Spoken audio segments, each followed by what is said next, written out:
problems. Here we go. So you set out from Riverjoin, past the many islands on the North Sea, to the golden shores of the Alardi, meaning thirsting lands. Following directions given by Drognan since he's been here before, you've come to Jaharamith, the city of blood and gold, also called the Silent City. But that's a story for another time. It's the third city of 5 that makes up the Hourglass, and Couladin, who, again, you guys have run into before, and was apparently forewarned of your arrival, met you with welcome. On your request, he directs you to the site of an old tomb, all but buried in sand, southwest of the city. Here is where, he says, the Sandstone Tabernacle was founded. Though long since looted of any valuables, it serves as the last landmark on your journey whose location you have easy access to. To this point, it has been a matter of asking directions. Now, standing above this abandoned temple, staring into the setting sun on the west horizon, you're faced with your first real challenge. The clue says to travel into the deepest wastes of the western desert, following the star that doesn't belong. According to the locals, this desert, the Sea of Worms, is a cursed ocean of sand. They warn of the countless parched dead that wander it, predated upon by cackling demons and all manner of burrowing creatures. Civilization is now behind you, and before you, the unknown. You stand at a great precipice. You must now decide how to proceed. I'll repost the clue that you guys got to Roll20. I'm pretty familiar with just the night sky. Let me see. Just based on, like, kind of finding my bearings and how often I would used to, like, spend time kind of, like, out in the wilderness. Could I make a survival check to try to see if I, like, see anything in the sky that would not be something that I've seen before? Sure. So as you look at the sky, you don't notice any odd stars out.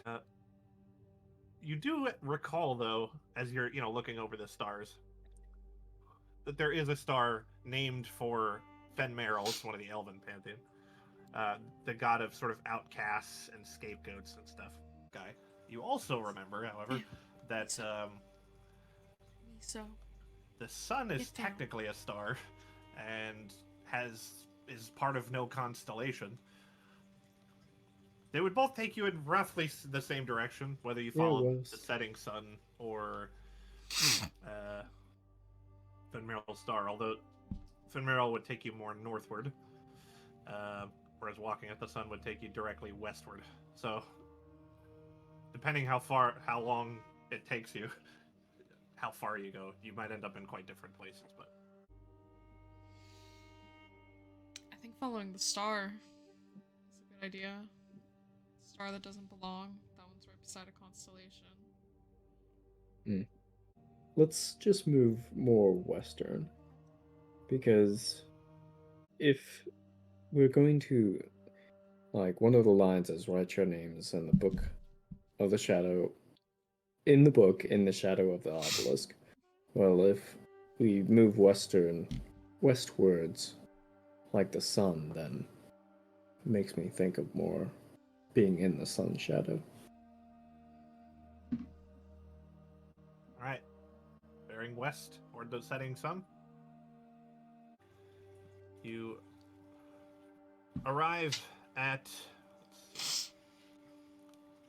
a large brown stone kind of slab. Not cut. You can tell, obviously, that it's not been cut this way.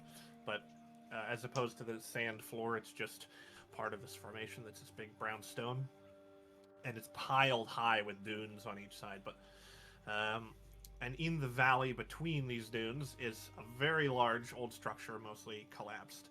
The outside, you can see, is lined with pillars styled as priestly figures. You can see from the air that there's these uneven caves in the stone, some in the ground here, some in this hill here, and you notice that at the mouths of all of these caves, there's all of these tiny rocks, like, peppered all over the place.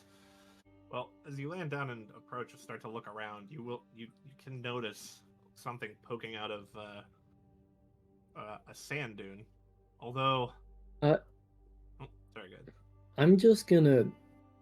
I'm gonna make this easy. Something else in this cloud of sand that you've lifted up uh, has become revealed. A small book, open to a page, and new. You notice, not worn, not weathered, blank though for the most part. The wind whips through the pages, and you can see that all of them seem to be blank, but for one, the inside cover, which has a very small paragraph written onto it.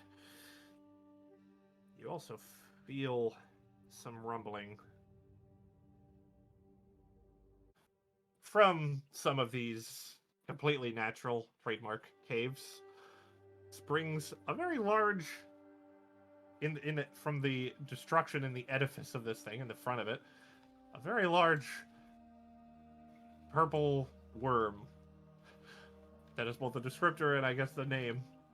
And it seems the name the Sea of Worms may have been somewhat more literal, and from the other side, a somewhat smaller one.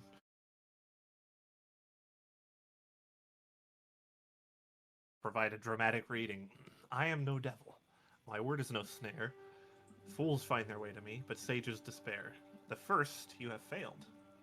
To reach the next test, travel north 2 days by foot, then turn to the west. Take a short rest and fly us north 2 days. It becomes very rocky. You see a long, craggy cliff that kind of at the end becomes a little canyon. So just like a hook, basically. Long cliff and then a little swoop at the end. Above the canyon, at the edge of the cliff, you see a large pyramidal obelisk on a square base. In front of the obelisk, away from the sun, so on the east side, is what appears to be a book. Its pages, though, are stone slates, cut very thin, although they do actually appear to be able to be turned like pages. Obviously, they don't, they're not loose like pages. They're very firm, but, they're cut very thin. They're covered in large carved script in various languages. And different characters, all different writing systems, it seems, but it follows a pattern from what the writing that you do know, that you can see. Those that you can make out, the carvings are a list, kind of. There's a name, then a date, and a year. A name, a date, and a year. A name, a date, and a year. So if you read it top to bottom, left to right, which is how most of the people in this call read, I take it, the dates seem to follow like a normal calendar.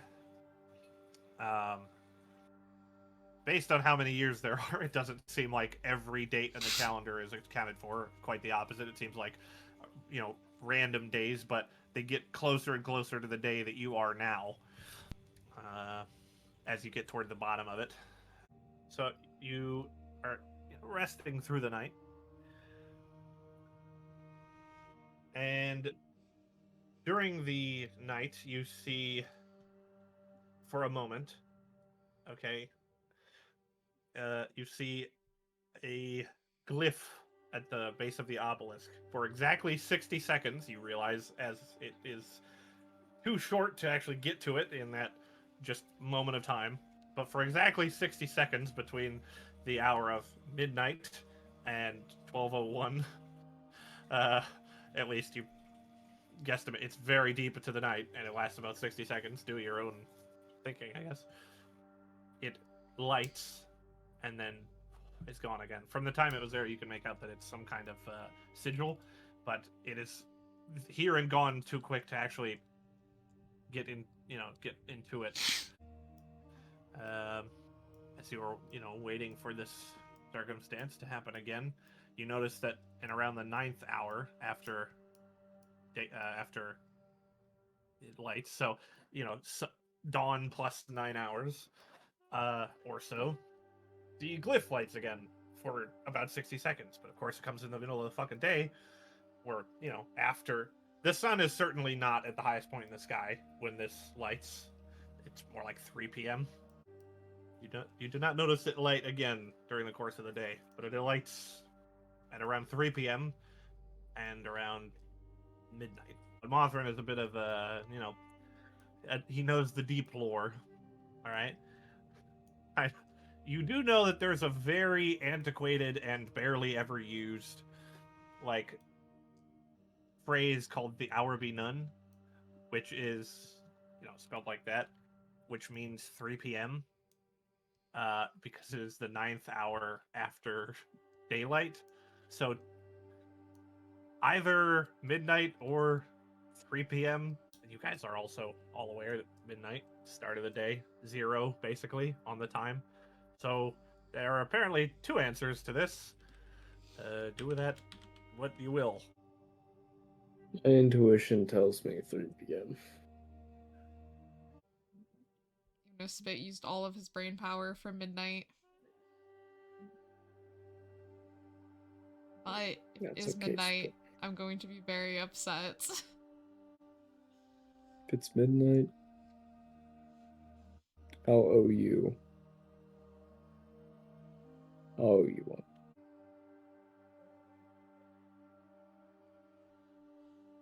I'll go. I like that. It's like, since I'm the only one who doesn't agree that this is the right choice, Yeah. I will be the one to test it, so that I can say I told you so first. As it closes, 3:01. You step through into this unbelievable heat, and like the sun just bearing down on you as if it were inches from your face, and just like almost like your skin is on fire. It's just that unbelievably hot. And in fact, in all the running, Mothrin, this book has like come loose from your hand, and kind of dropped on the ground. You go to pick it up, and the pages are actually kind of wilting from the heat. And as the page wilts, it almost seems to, like, from top and bottom first, and the middle section of that on the page says, "Fools find their way to me, but sages despair," and that's like the last part of it that's legible. It is a featureless flat desert that you now find yourselves in, and extremely, extremely hot. You wander for quite some time. There are no landmarks or other distinguishing features. There is just the sun above you. Everybody, please make a Constitution saving throw against days of unbelievable heat before you get spat back out. And you see on the horizon this obelisk. And there's features to the landscape. Oh, shit. Kind of makes some of you guys queasy, but you fight down the urge to vomit since there's so very little water left in your system that you can't afford to waste it. And you're back at the obelisk. Right. I owe you one. I don't know, it just seemed right. Yeah. They just despair. But you were right, I'm sorry. You are led forward into this lavish waiting room. You're each given a cup of cold water. There's a big mound of ice. Foods of very exotic origin. In fact, each of you notices some type of food here that you haven't had in ages. Our mistress asked that we play some music for you that she said would be to your liking. They get out these various harps, stringed instruments, and they begin to play to ash. To ash, the fires were lit, the stones piled high. They go through it. It sounds a bit different the way they play it than the kind of table smashing song that it basically is back home. Some other songs as well. Ones that you'd heard only in passing. Songs that, try as I may, I have not found a way to actually put into the game. I keep thinking maybe I'll record them and put them on YouTube or something. But, There Was Ice, which prominently features Werkapeshk and Drognin and that whole situation. Lynn, they eventually come in the lineup to a song that your mom used to sing to you. A song, "A wolf beneath the moon, I run, flowers now in bloom, pass with the setting sun. The ocean currents have no choice, raven has no other voice. We can't hide from what we will become." And on and on and on. A song that you're pretty sure no one has ever heard and was made by your mother. You guys will have to excuse my singing voice. I do not sound like a 5'4" Mulharandi woman. Our mistress is ready for you. It seems to open into a completely, like, mismatched room. The room that you find yourselves in is barren, as I said. There is a door on the far side, large keyhole in it.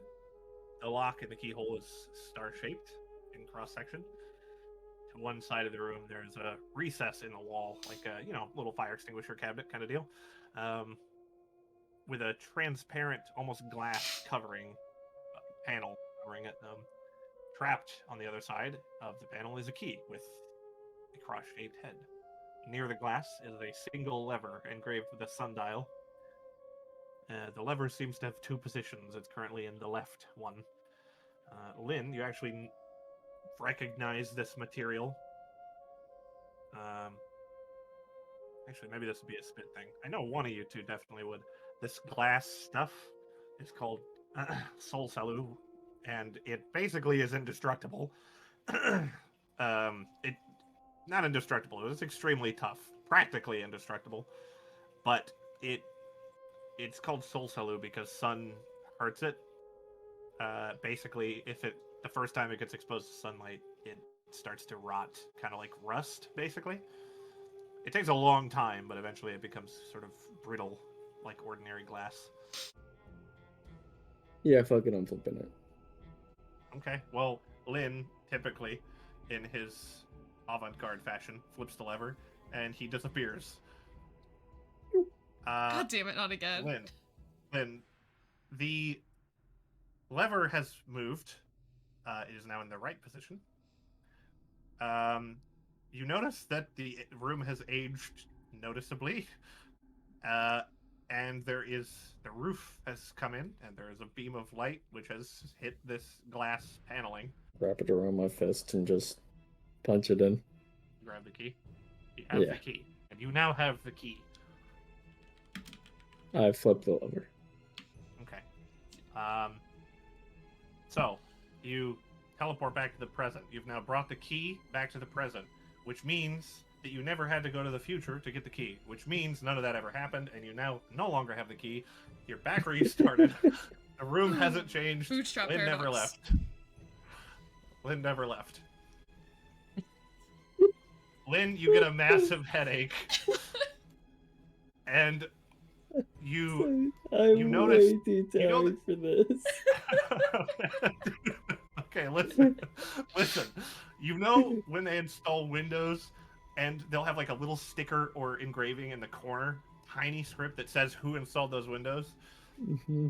You're getting this massive headache and you lean on the wall and you can see in tiny script like that carved, if you come back, you'd never have gone forward. No, that's what happened. Boom, bootstrap paradox. Look, you think the answer to the riddle would be so easy as just to, I go forward, I take the key, and I go back. That's like, for you guys, that's like a four-year-old like version of time travel. What's been the running theme? Listen to Spit. Yeah, listen to Spit. And why? Spit's dumb. So, what's the dumbest solution you could possibly Oh my god, have? we just opened the door. Is it even locked? You go up, open the door, it's not locked. Oh my god. Oh. Canonically, by the way, this took you guys like about 2.5 hours. Lynn just is hitting his head. Spit into just the got glass fucking pissed off at one and point and went, fuck this. I'm kicking this door down. Oh, shit. It just swung open. Lena's just Spin is sitting there, elated. He's like, I'm so smart. like, Wait. Why are you guys so Let's back up. dumb? Let's back up.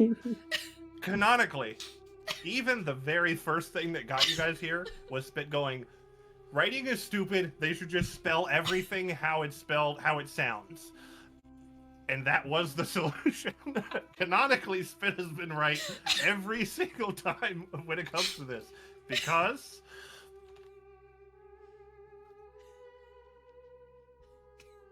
Because he can't read. apparently the gods It's love... midnight. That's not an hour. It's midnight. I Why lock literally- the door? I am the leader of You dozens can't lock of the door. people. The key's locked up. I'm a leader Correct! of dozens of people. How would she have gotten through the door with the key locked up in this fucking thing? How are they gonna get through the door? The key's locked up. Hold on. I'm sorry. They put us in that room, not even thinking it was a test. They're like, yeah, just go through that door. Yeah, just go through the They're door. like, what's taking them so long? 2 hours later. So, as it sees you, not that it seems unhappy to see you, more indifferent now that its moment of amusement has passed. And so the fool finds their way. And brings his friends. I am Tatsin, a stranger. It's good you have finally made it. Yardrit, Mothrin, Linhirn.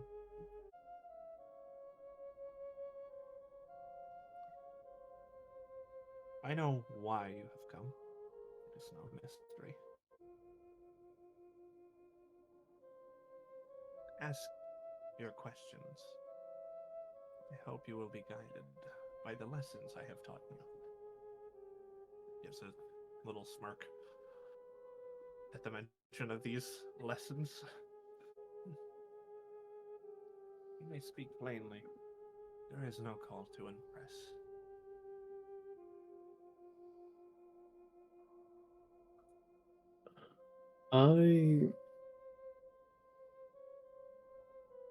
I want the insight into why all these events keep occurring, one after another, that lead me and my companions along what seems to be a wild chase,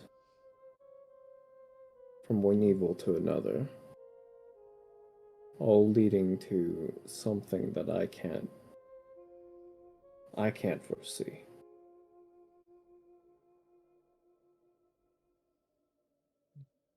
Indeed. And the other question,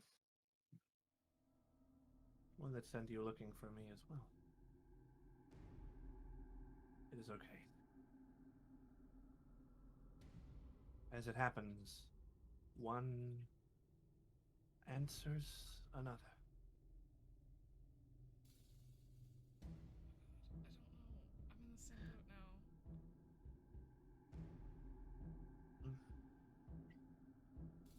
There was a beginning to all this. To everything. Tell me, if there was a beginning,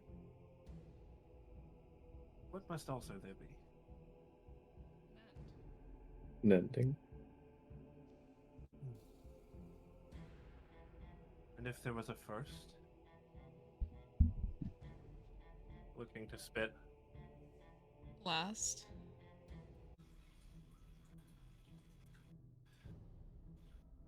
In this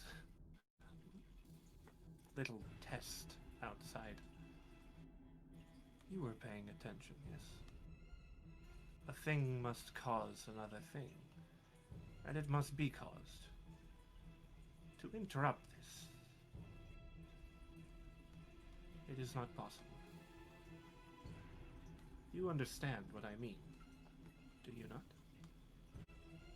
Even the gods, even myself, we are bound to such rules. even those who take more than one form at one time. They're the masters of place, of where, but none are masters of when. We are all held to the same rules. Lady Sovereign, have they told you about their mishap with the lantern?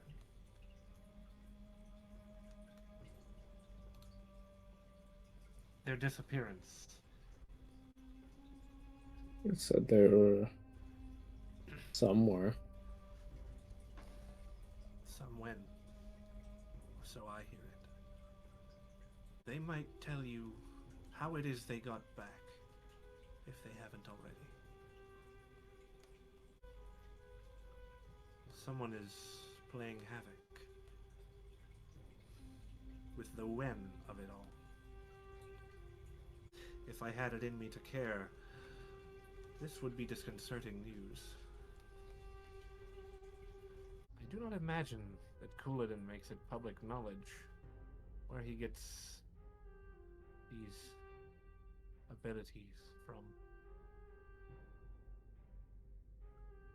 Or where Felix got them. Allow me to quiet the discord in your mind.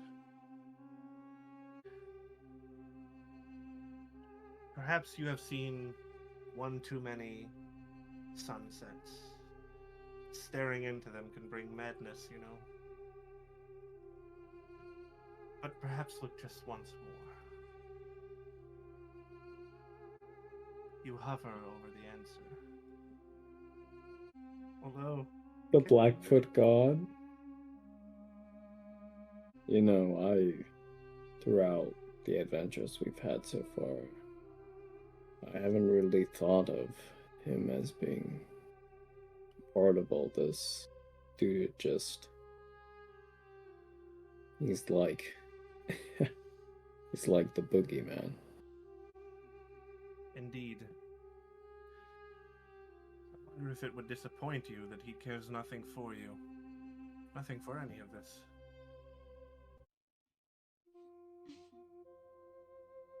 I have a theorem. One that I imagine you will find quite disquieting. The last thing in time, and the first.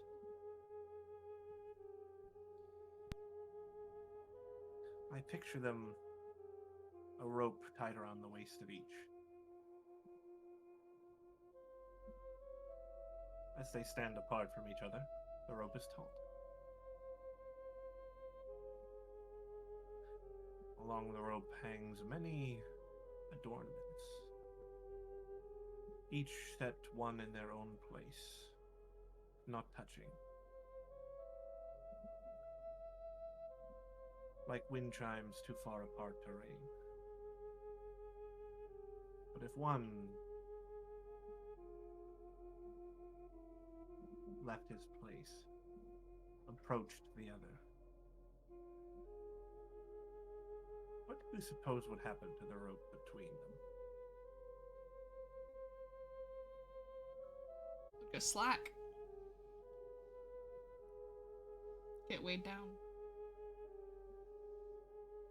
And those wind chimes hanging too far apart to ring.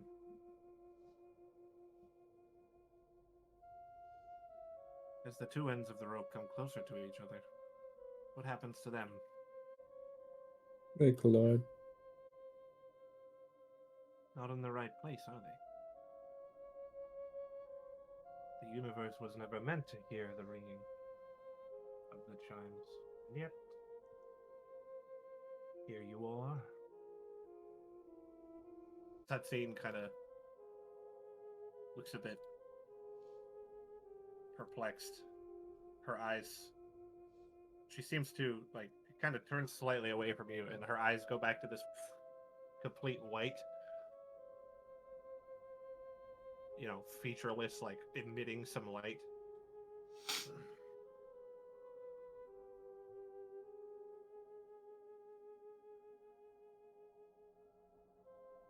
turns after a moment.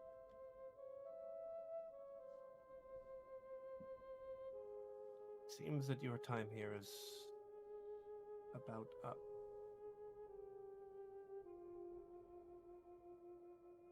Apparently,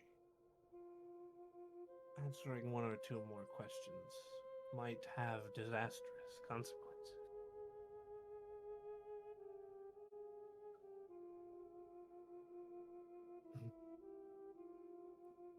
Take heart.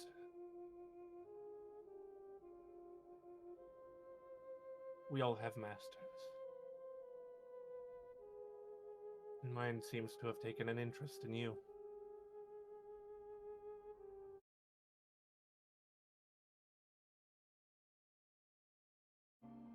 Why do I despise Gelf so much? You notice Always add. that she looks noticeably stern. She leans in. There is some